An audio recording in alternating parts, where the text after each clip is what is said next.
म चाहिँ भक्तपुर डाँडामा बस्दै कहाँ जाउँ भनेर आज यसो सोच बनाएको।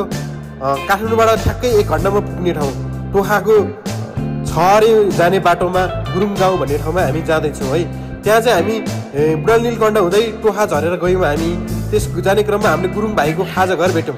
गुरुङ भाइको खाजा घरमा भाइ हामीले ढिँडो पाउँछ यहाँ भनेर सोधेको थियौँ। ढिँडो पाउँछ, सबै कुरा अर्ग्यानिकै पाउँछ, तपाईँ गाउँमा जसरी तपाईँले पहिला खानु भएको थियो त्यसरी नै पाउँछ भन्नुभयो। ठ्याक्कै हाम्रो दोरम्बाको याद है, दोरम्बा पनि यस्तै ढिँडो पाउँछ है। फेरि दोरम्बाको विज्ञापन गर्नु खोजेको चाहिँ होइन कि तर गुरुङ भाइको विज्ञापन गर्नु खोजेँ है मैले। गुरुङ भाइको खाजा घरमा चाहिँ सुकुटी पाउनुहुन्छ है।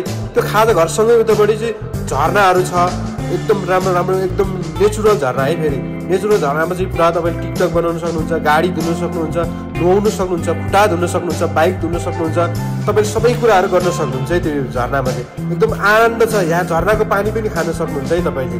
अनि सँगसँगै तपाईँले मजाले फ्रेस हुन सक्नुहुन्छ। त्यसपछि यो भिडियोलाई तपाईँले सब्सक्राइब गरिदिनुहोस्। यो युट्युब च्यानलमा के छ प्रतिक्रिया तपाईँले कमेन्ट गर्नुहोस्। अनि ढेँडो भनेर माथि तपाईँले लेख्नुभयो भने तपाईँले अवश्य ढेँडो पाउन सक्नुहुन्छ।